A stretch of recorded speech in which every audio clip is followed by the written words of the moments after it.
कौन कौन सा? राष्ट्रकूट। राष्ट्रकूट के संस्थापक कौन थे? दंतीगुरु। इसके बाद कौन हुआ था? यादव वंश। यादव वंश के झीलम पंचम। इसके बाद होयसलाय वंश। यादव वंश का ही एक शाखा थी होयसलाय वंश। इसके संस्थापक कौन थे? विष्णुवर्धन। फिर इसके बाद आता है कदम वंश। कदम वंश के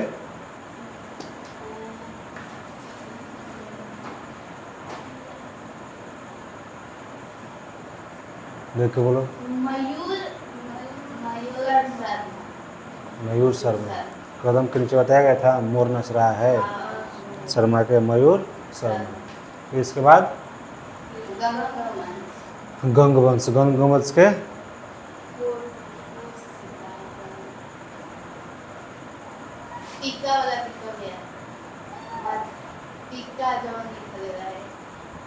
बोलो। इस प्लाटे के बाद बताओ। राष्ट्रकूट में कितने वंश थे? चालुक्य में थे, राष्ट्रकूट में नहीं थे। चालुक्य में कितने थे? कौन कौन से? कल्याणी, वतापी और बेंगी। कल्याणी के कितने है? तैलप सेकंड। वतापी के जय सिंह। और बेंगी के विष्णुवर्धन। और एक और विष्णुवर्धन किसका है? होयसलाय वंश के।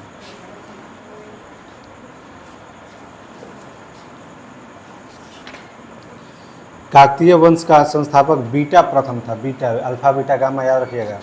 काकतीय साम्राज्य का कौन था? बीटा प्रथम। राजधानी कहाँ थी? नलगोंडा, हैदराबाद में थी। अमकोंड राजधानी थी इसकी। इस वंश को शक्तिशाली बोला जाता है गणपति। और गणपति की बेटी कौन थी? रुद्रमा देवी। रुद्रमा देवी बेटी थी, लेकिन बेटे के तौर पर राज की थी 35 साल तक। नाम था रुद्रदेव। नमस्कार। रुद्रमा देवी का नाम कर दिया गया रुद्रदेव। गणपति ने अपनी राजधानी कहाँ पर? वरांगल में स्थानांतरित की थी। अमकोंड से कहाँ पर? वरांगल। और इस वंश का, काकतीय वंश का अंतिम बोला जाएगा तो प्रतापरुद्र। प्रतापरुद्र था अंतिम सम्राट। यादव वंश के भीलम पंचम था। सबसे प्रतापी सिंधड़ बात की। प्रतापी कौन था? सिंधड़। याद रखिएगा कि यादव लोग अधिकतर अंत में क्या लगाते हैं? सिंह लगाते हैं। कोई भी नाम होता है उसके अंत में लगाते हैं सिंह। तो याद रखिएगा सिंधड़ क्या था? प्रतापी राजा था सिंधड़। इसके बाद इस वंश का अंतिम स्वतंत्र शासक की बात की है। स्वतंत्र शासक रामचंद्र। और ये जो था इसको किसने पराजित कर दिया था? मलिक काफूर। किसने पराजित किया था? मलिक काफूर। मलिक काफूर किसका सेनापति था? अलाउद्दीन खिलजी का। किसका सेनापति था? अलाउद्दीन खिलजी का। ठीक है। अलाउद्दीन खिलजी किस वंश से संबंधित है? तो पढ़िएगा आप लोग। खिलजी वंश से रिलेटेड है अलाउद्दीन खिलजी। फुल की रहो। फिर इसके बाद कदम वंश के मयूर शर्मन था। इसकी राजधानी थी वनवासी। कहाँ थी? वनवासी। द्वार समुंदर होयसलाय की राजधानी थी। विष्णुवर्धन ने क्या किया था? 1117 में चेना के सौ मंदिर का निर्माण किया था। होयसला वंश का अंतिम शासक की बात किया तो वीर बिलाल तृतीय था। होयसलाय की राजधानी कहाँ थी? द्वार समुद्र। कदम वंश का स्थापना किसने किया था? मयूर शर्मन। शर्मन नहीं, मयूर शर्मन। चलिए आज हम लोग पढ़ेंगे पाल वंश।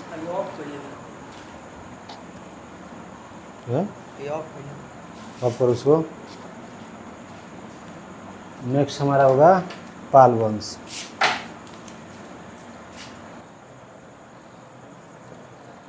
दिखाई दे रहा है ना?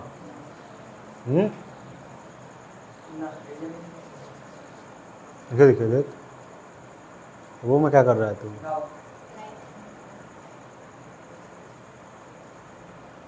ठीक है।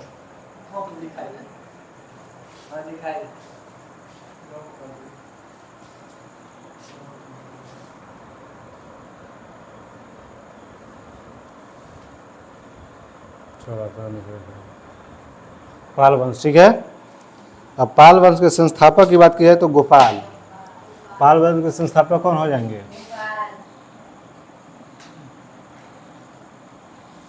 संस्थापक हो जाएंगे हमारे गोपाल। पाल वंश के संस्थापक गोपाल। इस वंश की राजधानी थी मुंगेर। राजधानी कहाँ थी? मुंगेर। देखे हो कहाँ बाटे? बिहार के जिला याद बाटे? और में मुंगेर बाटे कि नहीं है? तो बिहार में है मुंगेर, और इसी की राजधानी थी गोपाल की मुंगेर। मतलब पाल वंश जब भी आप आइएगा तो ये हमारा भारत है, और ये ऐसे ऐसे 7 सिस्टर ऐसे जाता है, तो ये इस टाइप का था। ये यहाँ पर था बंगाल बिहार, ठीक ना, इस तरफ था बंगाल बिहार की तरफ हमारा कौन था? पाल वंश। संस्थापक बोला जाएगा तो गोपाल, राजधानी बोला जाए तो मुंगेर। मतलब बंगाल या बांग्लादेश अभी जो बना हुआ है, बांग्लादेश नाम सुने हो ना, एक अलग कंट्री है, तो पहले पूरा बंगाल था। बंगाल बिहार झारखंड उड़ीसा सब एक ही में था, ठीक है। तो यहाँ पर ये पाल वंश के संस्थापक कौन हो जाएंगे? गोपाल। राजधानी पूछा जाएगा तो मुंगेर। मुंगेर कहाँ पर है? बिहार का एगो जिला है। ये जो था बौद्ध धर्म का अनुयायी था गोपाल जो था। कौन से धर्म को मान रहा था? ये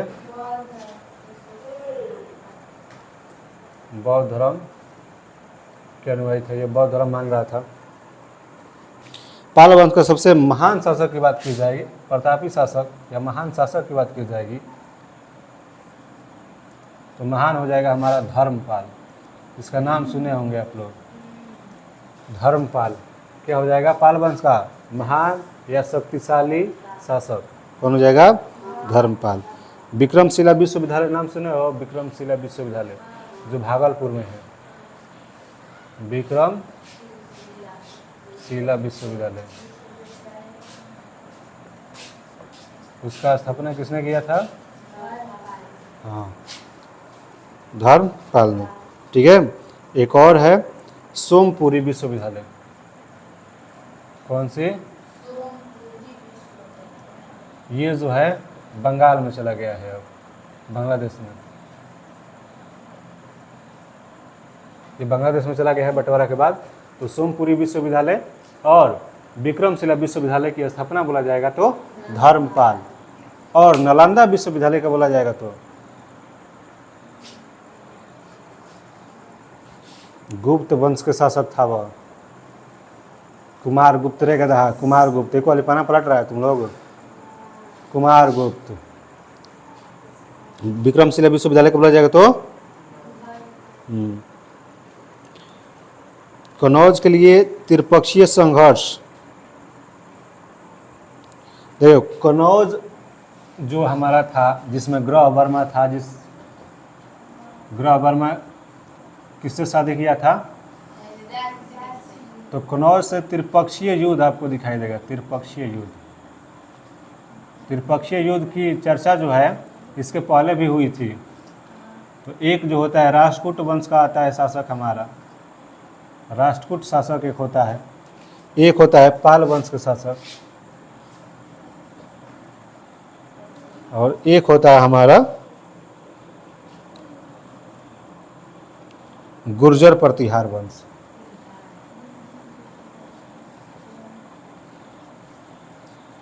ये 3 गो शासक जो था उस समय भारत पर एक्टिव था, और ये तीनों जो था इसको त्रिपक्षीय युद्ध बोलते हैं। त्रिपक्षीय युद्ध किसके किसके बीच? तो राष्ट्रकूट वंश, पाल वंश और गुर्जर प्रतिहार वंश के बीच हो रहा था। और किसके लिए हो रहा था? तो याद रखिएगा, कनौज के लिए हो रहा था। कनौज, वही कनौज जहाँ पर ग्रह वर्मा था, जिसकी शादी हुई थी राजश्री से, और राजश्री बहन थी हर्षवर्धन और राजवर्धन के, और ये लोग बेटे थे प्रभाकर वर्धन के। तो यहाँ पर कनौज के लिए, जब यहाँ पर कनौज पर अधिकार होता है, जहाँ पर पुष्यभूति वंश के, उसके बाद जो होता है कनौज पर अधिकार करने के लिए छूटा होता है, तो कनौज उस पर अधिकार करने के लिए इन तीनों में युद्ध होते रहता है बार बार। पाल वंश का देखोगे तो उस समय पुष्यभूति वंश हट गया था, और पाल वंश का उस समय कब्जा था उधर। तो ये तीनों क्या कर रहे थे, युद्ध कर रहे थे कि कनौज हमारा हो। तो इसको बोलते हैं त्रिपक्षीय युद्ध। क्या बोलते हैं, त्रिपक्षीय युद्ध।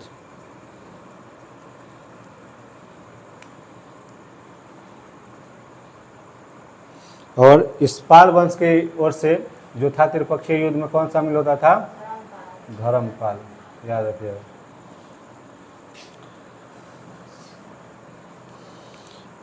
ये धर्मपाल जो है इसको उत्तरापथ स्वामी की उपाधि दी गई थी।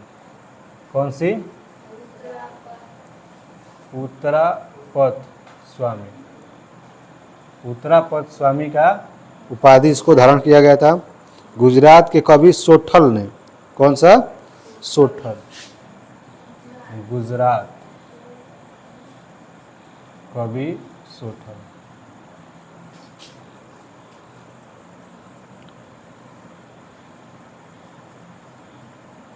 गुजरात कवि सोठल ने क्या किया था, उत्तरापथ स्वामी का उपाधि दिया था।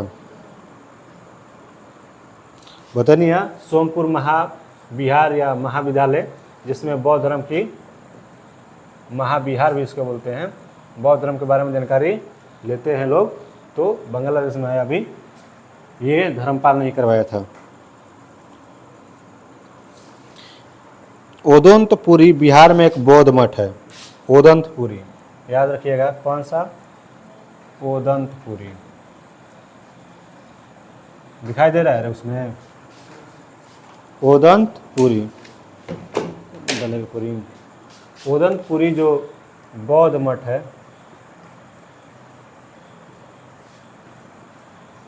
इसका निर्माण जो होता है देवपाल कराता है। पाल वंश सबन में पाल पाल लागल हुआ है। देवपाल, संस्थापक गोपाल, धर्मपाल जो होता है विश्वविद्यालय विक्रमशिला, और सोमपुरी महाविहार का निर्माण करता है। महाविहार इसको बोलते हैं क्योंकि इसमें बौद्ध धर्म के बारे में जानकारी प्राप्त की जाती है। फिर ओदंतपुरी बौद्ध मठ कौन बनाता है, देवपाल। ठीक है,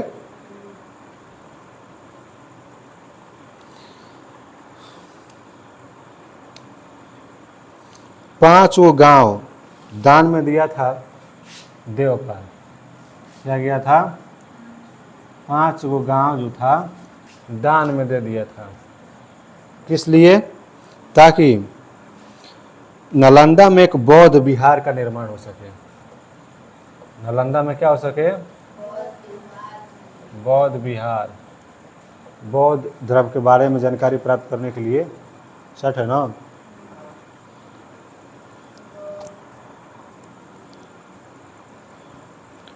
पांच गांव दान में दिया था, ठीक ना। और किसके आदेश पर दिया था, तो जावा के शैलेंद्र वंशी शासक बालपुत्र। किसके आदेश पर, जावा के शैलेंद्र वंशी, शैलेंद्र वंशी शासक होता है बालपुत्र। कौन सा होता है, बालपुत्र। इसके आदेश पर ये जो होता है, जो 5 गो गाँव ले लें, बौद्ध विहार का क्या कर, निर्माण कर।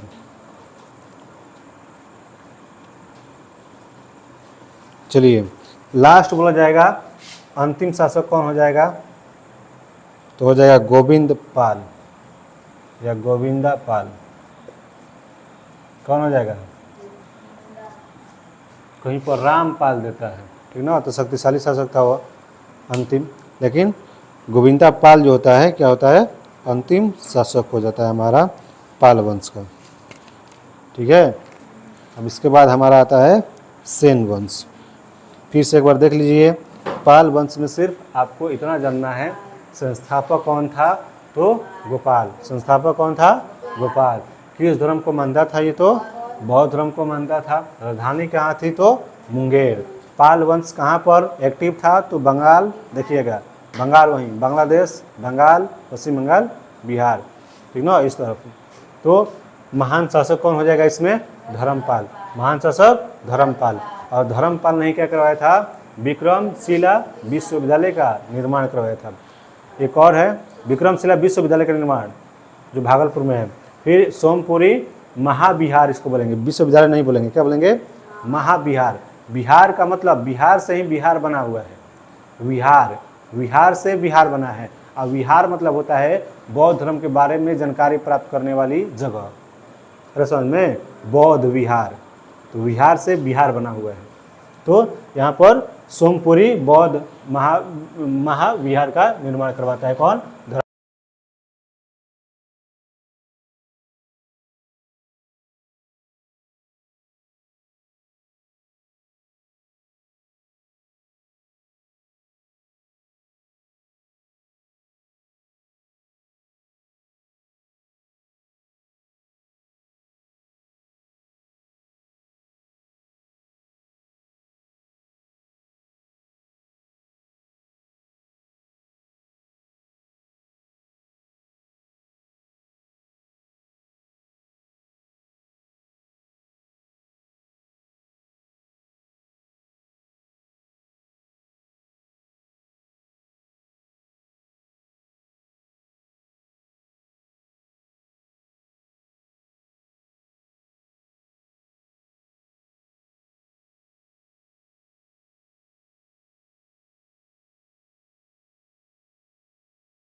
ना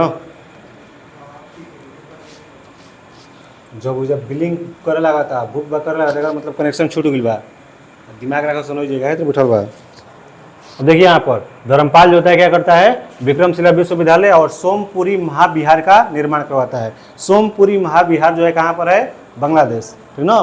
बंटवारा के बाद बताया गया है पूरा बांग्लादेश हम लोगों का कहीं पार्ट था, ठीक ना। वो पढ़िएगा आप लोग ज्योग्राफी में। तो यहाँ पर चलिए, धर्मपाल को कौन सा उपाधि दिया जाता है? उत्तरापद स्वामी की, उत्तरापद स्वामी की। ये जो होता है गुजरात के कवि कौन देते हैं? सोठल। गुजरात के कवि सोठल क्या करते हैं? इसको उत्तरापद की उपाधि देते हैं। उदंतपुरी बौद्ध मठ जो होता है उसका निर्माण किसने किया था? तो देवपाल।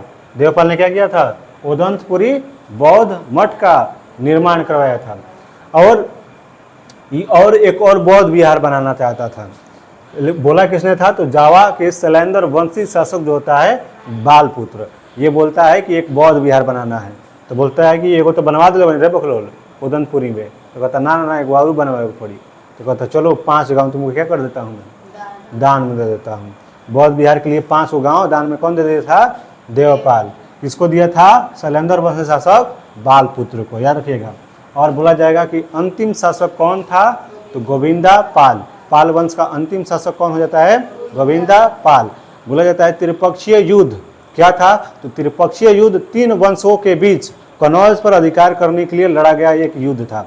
कौन कौन सा वंश? गुर्जर प्रतिहार वंश, राजपूत वंश, पाल वंश। गुर्जर प्रतिहार वंश, राजपूत वंश और पाल वंश, इन तीनों के बीच युद्ध होता है कनौज पर अधिकार करने के लिए, जिसको बोलते हैं त्रिपक्षीय युद्ध। यहाँ पर पाल वंश में इस त्रिपक्षीय युद्ध में कौन भूमिका निभाता है? धर्मपाल। यहाँ पर इसका नेतृत्व करता है त्रिपक्षीय युद्ध में धर्मपाल। तो ये पाल वंश जो होता है हमारा समाप्त होता है। चलिए मिटाइए, अब आगे वाले वंश को हम देखते हैं सेन वंश।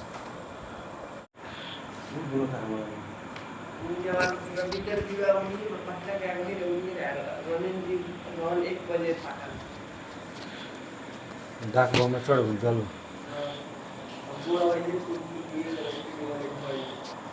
सुतल बा घरमा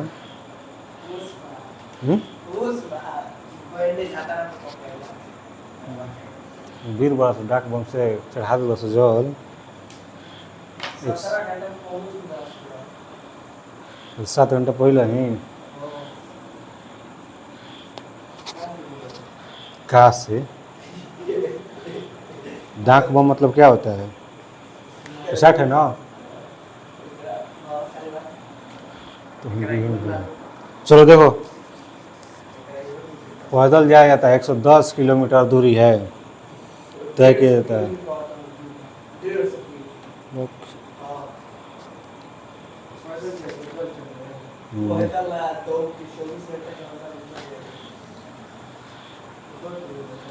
चलिए सेन वंश देखते हैं आगे हम लोग।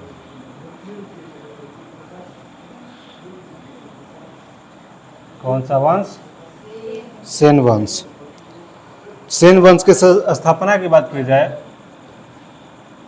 स्थापना किसने किया था? तो स्थापना हो जाएगा सामंत सेन। कौन सा? सामंत सेन। रुको, इसमें इंक डाल कर बंद, अब स्टॉप करो, थोड़ा स्टॉप करो, ठीक से निकलोगे। स्थापना किसने किया था? सामंत सेन। ठीक है, आगे बढ़िए। 60 है ना, देखो टाइम चलो तो नो। राजधानी की बात की जाएगी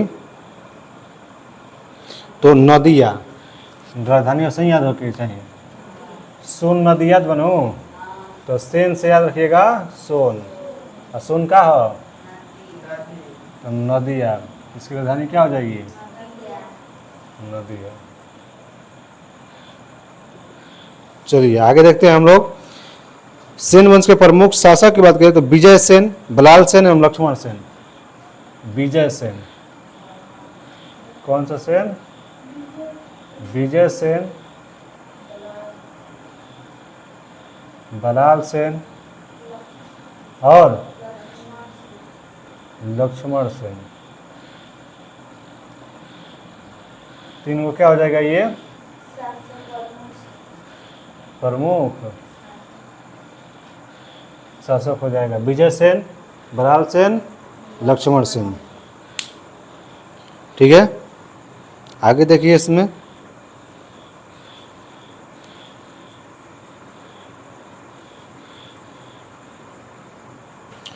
प्रथम स्वतंत्र शासक की बात की जाएगी तो कौन हो जाएगा? विजय सेन। बताया जाता है कि स्थापना लोग करते हैं, स्थापना तो लोग करते हैं लेकिन स्वतंत्र नहीं होते हैं, किसी न किसी के अधीन होते थे। इसीलिए प्रथम स्वतंत्र शासक की बात की जाएगी तो यहाँ पर हो जाएगा हमारा विजय सेन। कौन हो जाएगा? विजय सेन। ठीक है, आगे देखते हैं हम लोग। जो शैव धर्म को मानता था विजय सेन जो था, कौन सा धर्म? शैव धर्म। और ऊपर जो हमारा गोपाल था, कौन सा धर्म? बौद्ध धर्म। तो धर्म याद रखिएगा, ठीक ना। सेन वंश का प्रथम ये हो जाएगा। दान सागर एवं अद्भुत सागर नामक ग्रंथ की रचना बलाल सेन ने किया था। अब बलाल सेन की बात की जाएगी तो दान सेन। और एक बुक है अद्भुत सागर। दान सेन और अद्भुत सागर, ये बुक जो है इसकी रचना किसने की थी? बलाल सेन।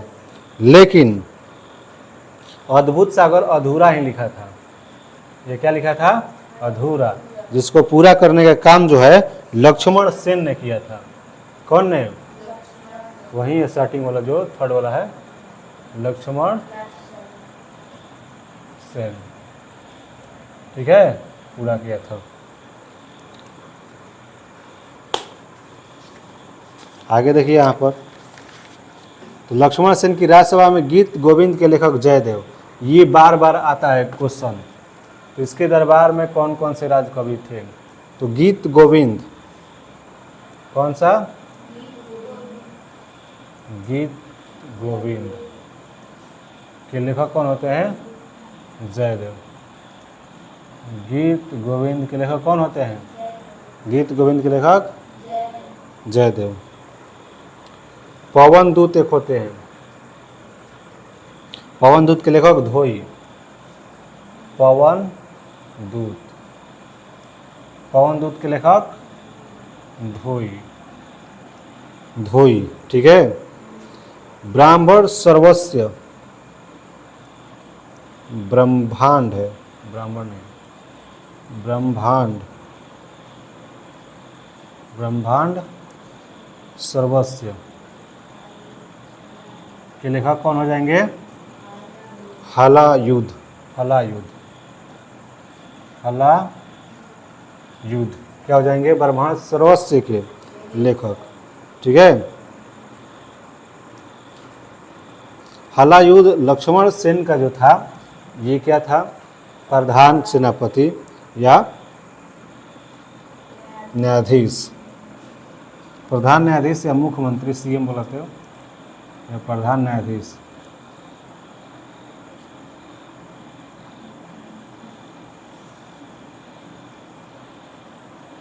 ये था ब्रह्म सर्वस्य के लेखक हलायुध। 3 गो याद रखिएगा। गीत गोविंद हमेशा आया है बार बार, तो इसके लेखक कौन थे? जयदेव। याद रखिएगा, जयदेव किसके दरबार में रहते थे? लक्ष्मण सेन। लक्ष्मण सेन किस वंश से संबंधित है? सेन वंश से। इसके कौन कौन 3 गो प्रमुख शासक है? विजय सेन, बलाल सेन और लक्ष्मण सेन। बलाल सेन ये दान सेन और अद्भुत सागर 2 गो बुक लिखता है, लेकिन अद्भुत सागर अधूरा था, तो इसको पूरा करता है लक्ष्मण सेन। आगे देखिए, इसमें सेन वंश का प्रथम सेन वंश राजवंश का प्रथम राजवंश जिसने अभिलेख सर्वप्रथम हिंदी में लिखवाया था। याद रखिएगा कि सेन वंश एक ऐसा शासक यहाँ पर होता है, इसके पहले सभी अभिलेख जो थे किसी और भाषा में लिखे जाते थे, जिसको पढ़ पाना बहुत ही मुश्किल था। लेकिन सेन वंश जो होता है, ये अभिलेख जो होता है अपना अभिलेख जो होता है किस भाषा में लिखता है? हिंदी भाषा में लिखता है। कौन सी भाषा? हिंदी भाषा यूज करता है ये। हिंदी भाषा में लिखता है कौन? अभिलेख अपना सेन वंश। ठीक है। लक्ष्मण सेन बंगाल का अंतिम हिंदू शासक होता है। लक्ष्मण सेन जो होता है ये बंगाल का क्या होता है? अंतिम हिंदू शासक।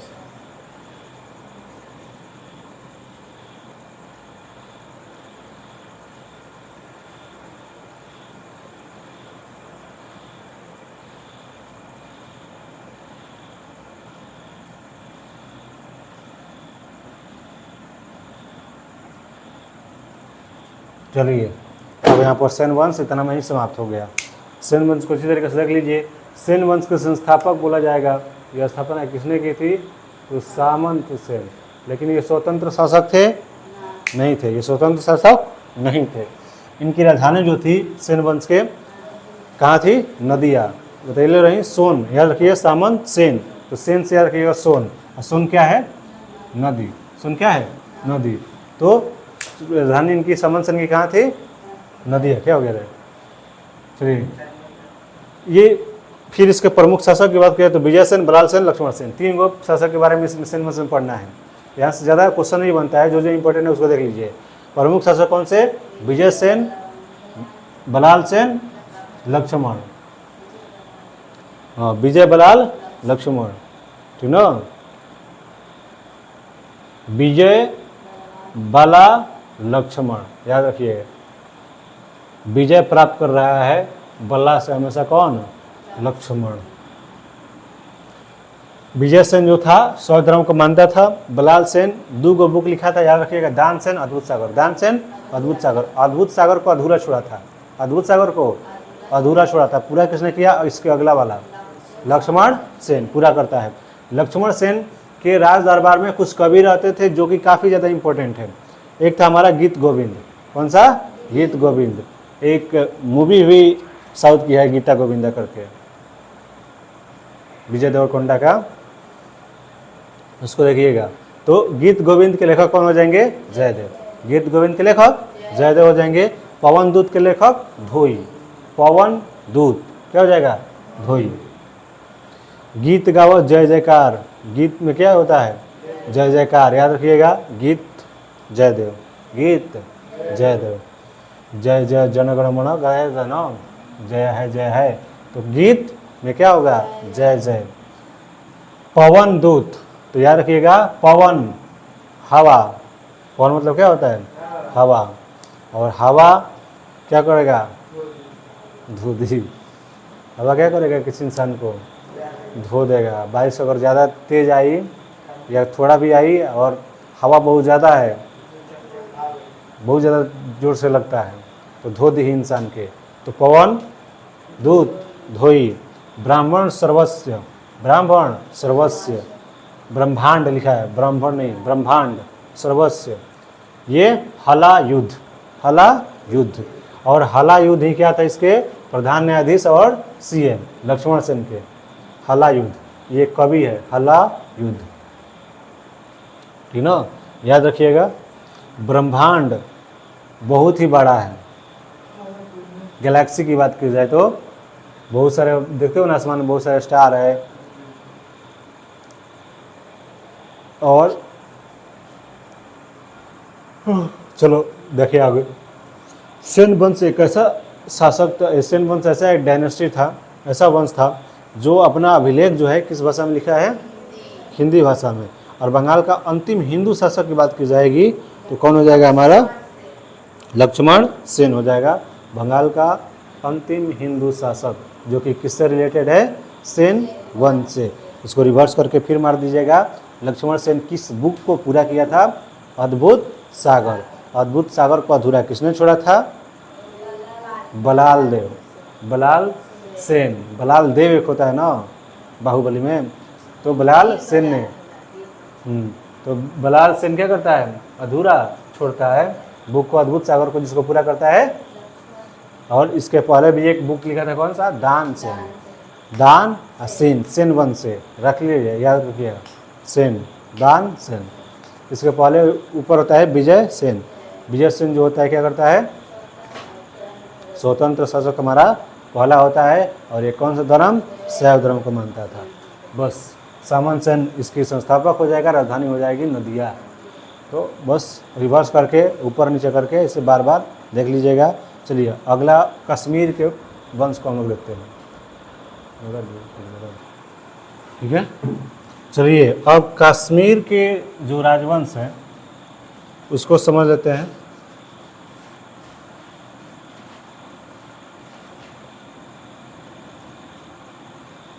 कश्मीर राजवंश की बात की जाएगी, राजवंश की, इसमें 3 गो शासक जो था, ये डायनेस्टी काफ़ी ज़्यादा इम्पोर्टेंट हो जाता है। फर्स्ट हमारा कारकोट उत्पल लोहार, इसका फर्स्ट हो जाएगा कारकोट। सेकेंड हो जाएगा हमारा उत्पल, और फिर थर्ड हमारा हो जाएगा लोहार। तो कश्मीर में कितने राजवंश, 3 गो, कौन सा, कारकोट, उत्पल, लोहार, ठीक है। तो फर्स्ट हमारा कारकोट वंश, किस वंश को आप लोग देखिएगा, कारकोट वंश फर्स्ट हमारा ये हो गया। इसके संस्थापक की बात की जाएगी तो संस्थापक इसका कौन हो जाएगा, कौन हो जाएगा संस्थापक, दुर्लभ वर्धन। दुर्लभ वर्धन, दुर्लभ वर्धन क्या हो जाएगा हमारा, और स्थापना किया था। अब वेनसांग इसके शासनकाल में कश्मीर आया था। वेनसांग ये विजेबा, वेनसांग यात्रियों का राजकुमार किसे कहा जाता है, और हर्षवर्धन के शासनकाल में आया था। और इसको क्या क्या बोलते हैं, यात्रियों का राजकुमार। ये खाली हो गई, और 2-3 गो का नाम बोलल गए है।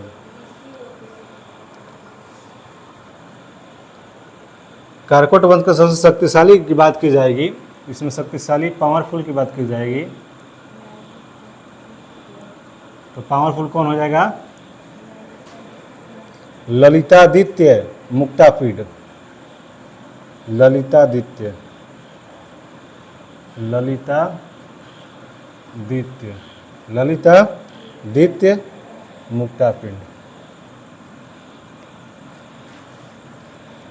मुक्तापिंड, ठीक है, ललितादित्य मुक्तापिंड। कश्मीर का मार्तंड मंदिर का निर्माण ललितादित्य मुक्तापिंड के द्वारा करवाया गया था। कश्मीर के मार्तंड मंदिर, कौन सा, मार्तंड, मार्तंड मंदिर की बात की जाएगी तो इसका निर्माण किसने करवाया था? ललितादित्य। कारकोट वंश के बाद कश्मीर पर कौन सा, इसके बाद सेकंड हमारा हो जाता है उत्पल वंश। कौन सा? उत्पल वंश। उत्पल वंश की बात की जाए तो अवंती वर्मन था इसका, संस्थापक कौन हो जाता है?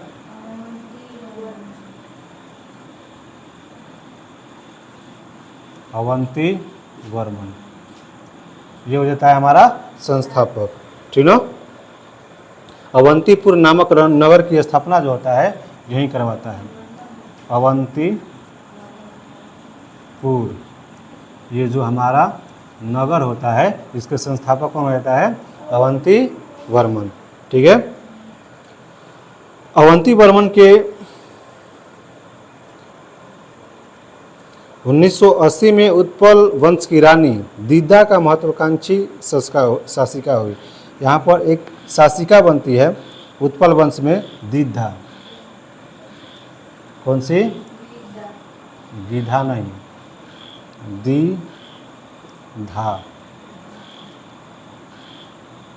दीधा, ये महत्वपूर्ण शासिका होती है, फीमेल होती है जो शासन संभालती है, ठीक ना। उत्पल वंश के बाद कश्मीर पर कौन सा वंश आता है हमारा? थर्ड नंबर, लोहार वंश। इसका संग्राम क्या है नाम? संग्राम राज। संस्थापक कौन होता है इसके?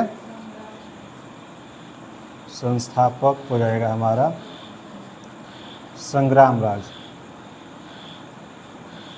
कौन हो जाएगा? संग्राम राज। लोहार वंश के क्या हो जाएगा? संस्थापक। संग्राम राज के बाद अनंत राजा हुआ, इसके बाद जो होता है कौन हो जाता है? अनंत। अनंत। और इसके बाद अनंत की रानी जो होती है सूर्यमती, शासन संभालती है। कौन? सूर्यमती। दिखाई दे रहा है ना रे? सूर्यमती शासन संभाल रही है। लोहार वंश का शासक हर्ष विद्वान, कवि तथा कई भाषाओं ज्ञाता था। हर्ष विद्वान, लोहार वंश का शासक हर्ष विद्वान जो था, लोहार वंश में शासक एक होता है हर्ष विद्वान, हर्षवर्धन नहीं, हर्ष विद्वान। ये क्या होता है? कवि भी होता है, बहुत सारे बुकों को लिखता है। कलहण हर्ष का आश्रित कवि था, और इसी का एक कवि होता है कलहण, और ये काफ़ी ज़्यादा कलहण काफ़ी ज़्यादा इम्पोर्टेंट है। सुनिए पहले, कलहण काफ़ी ज़्यादा इम्पोर्टेंट है, और यहीं लिखा है राज तरंगणी। पहले पता बनूँ, राज तरंगणी एगो बुक लिखा है, और इसी बुक से कश्मीर के इतिहास के बारे में पता चलता है। कश्मीर के इतिहास के बारे में किससे पता चलता है? राज तरंगणी से। लिखा है किसने? कलहण। और ये किसके काल में लिखा है? हर्ष विद्वान के काल में ये था। ये कवि भी था और शासक भी था, हर्ष विद्वान। और इसके शासन में कौन था? राज कवि कलहण। लिखता है राज तरंगणी, जिससे कश्मीर के बारे में पता चलता है। जय सिंह जो होता है लोहार वंश का अंतिम शासक होता है, लास्ट। कौन होता है? जय सिंह। और जय सिंह किस वंश का स्थापना करता है? चालुक्य वंश के वातापी का क्या होता है? संस्थापक होता है। और यहाँ पर देखिए लोहार वंश का अंतिम शासक होता है कौन? जय सिंह। 1128 से इसका शासन जो था 1128 से 1155 तक चला था। 1155 तक जय सिंह का शासन चला था। जय सिंह के शासन के साथ ही कल्याण की राज तरंगणी का विवरण समाप्त हो जाता है। यहीं से मिलता है एक सब जो जितने भी पढ़ाया गया है कश्मीर के राजवंश के बारे में, कहाँ से मिलता है? हमारा राज तरंगणी से। लिखा है किसने? कलहण ने लिखा है, ठीक ना। और किसके दरबार में था? हर्ष विद्वान के दरबार में था। और आनंद की पत्नी सूर्यमती जो होती है यह भी शासन संभालती है। तो ये था हमारा कश्मीर।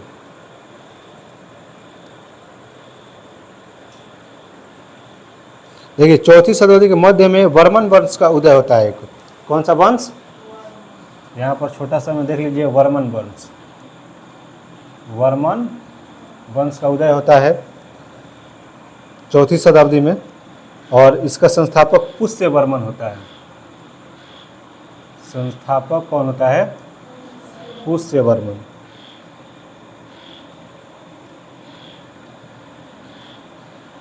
पुष्य वर्मन क्या होता है? संस्थापक होता है। ठीक है। राजधानी क्या थी? प्राग ज्योतिष। राजधानी होती है प्राग ज्योतिष। प्राग ज्योतिष। प्राग ज्योतिष। कालांतर में कामरूप पाल साम्राज्य का एक अंग बन गया था, और बाद में जो था ये पाल वंश का क्या बन गया था? एक अंग बन जाता है। पाल वंश इस पर अधिकार कर लेता है, वर्मन वंश पर। ठीक है। यहाँ से हमारा कश्मीर का राजवंश जो होता है समाप्त होता है। अब आगे जो होंगे, हम लोग गुर्जर प्रतिहार वंश पढ़े थे, त्रिपक्षीय युद्ध में शासन संभाला था। तो ये गुर्जर प्रतिहार वंश जो राजपूतों का एक वंश होता है, तो राजपूत का कुछ वंश जो है इसमें आगे देखिएगा, ठीक ना, छोटा छोटा है कुछ, इसको देखेंगे। तो यहाँ पर कश्मीर राजवंश के बारे में फिर से एक बार रिवीजन कर लीजिए। कश्मीर राजवंश में 3 गो काफ़ी डायनेस्टीज होती है, इंपॉर्टेंट भाग निभाएगा। कारकोट, उत्पल, लोहार। कारकोट, उत्पल, लोहार, ये तीनों राजवंश कहाँ से संबंधित है? कश्मीर से। कश्मीर कहाँ पर? भारत के नीचे वाली एरिया, भारत के, हमारा थाप देखिए कि थाप में शुद्ध जीवो, भारत के ऊपरी एरिया, उत्तरी एरिया, ठीक ना, उसको कश्मीर। कौन कौन से? कारकोट, उत्पल और लोहार। फर्स्ट होता है हमारा कारकोट वंश। फर्स्ट कौन होता है? कारकोट वंश। कारकोट वंश के संस्थापक दुर्लभ वर्मन, ठीक ना, ठीक। कारकोट वंश के दुर्लभ वर्धन, याद रखिएगा। किटकिटा के धैले बा, क्या किया है? किटकिटा के धैले बा, तो उसको छुड़ा पाना क्या है? बहुत दुर्लभ है। दुर्लभ मतलब बहुत मुश्किल है। तो कारकोट वंश के संस्थापक दुर्लभ वर्धन, और इसी के शासन काल में आया था हर्षवर्धन, ह्वेनसंग आया था। शासन काल में तो हर्षवर्धन के आया था, लेकिन कश्मीर की बात की जाए तो ह्वेनसंग आया था जब दुर्लभ वर्धन शासन संभाला था कारकोट वंश में। ठीक है। शक्तिशाली बात की जाए, राजा कौन था? ललितादित्य, ठीक है, मुक्तापिंड, और ये जो होता है मार्तंड मंदिर का निर्माण करता है।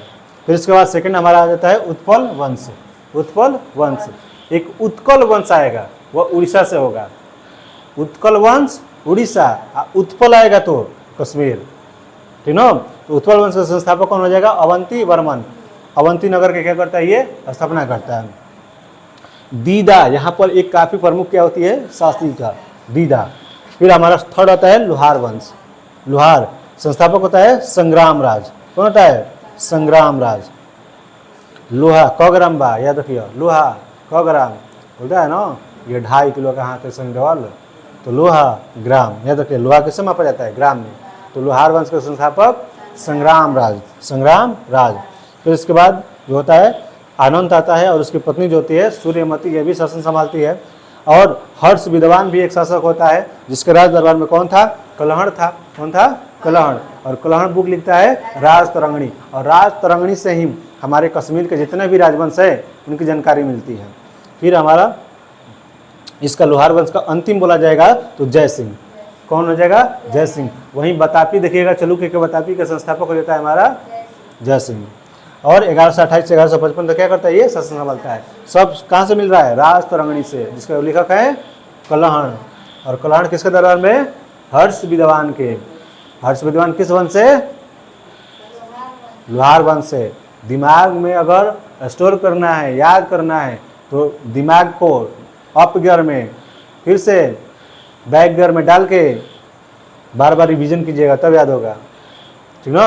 अब यहाँ पर वर्मन वंश छोटा सा है, तो वर्मन वंश संस्थापक है पुष्य वर्मन, जिसे पुष्य भूति वंश के संस्थापक पुष्य भीति, और सही वर्मन वंश के संस्थापक पुष्य वर्मन। वो में पुष्य एवं में वर्मन लगल बा, पुष्य लगल बा। राजधानी क्या हो जाएगी? प्राग ज्योतिष। और इस पर अंतिम तौर पर पाल वंश जो होता है अपना अधिकार कर लेता है। पाल वंश को शक्तिशाली शासक धर्मपाल पढ़ रहे। तो यहाँ पर यह समाप्त होता है। इसके बाद हम लोग देखेंगे राजपूत डायनेस्टी के बारे में कुछ, ठीक ना। और कल जो होगा नहीं लगेगा, जाना है एक जगह।